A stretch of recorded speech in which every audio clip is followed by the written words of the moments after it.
नवी मुंबईत मद्यधुंद अवस्थेत कार चालवत चालकानं अनेक वाहनांना धडक दिल्याची धक्कादायक घटना समोर आली आहे. या अपघातात सुदैवानं कोणतीही जीवितहानी झाली नसली तरी अनेक वाहनांचं मोठ्या प्रमाणात नुकसान झालंय.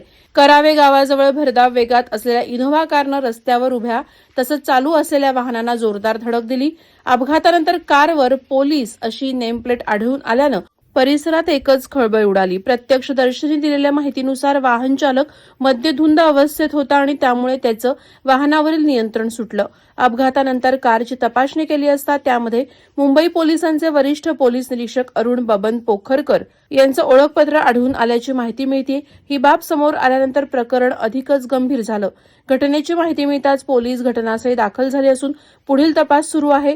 संबंधित व्यक्ती खरोखर पोलीस अधिकारी आहे की नेमप्लेट आणि ओळखपत्राचा गैरवापर करण्यात आलाय याचा तपास पोलीस करत आहेत. वादळवारा लाईव्हसाठी न्यूज ब्युरो, नवी मुंबई. नवी मुंबई व रायगड जिल्ह्यातील ताज्या बातम्या आणि घडामोडींसाठी सबस्क्राईब करा वादळवारा लाईव्ह चॅनल आणि दाबा बेल आयकॉन.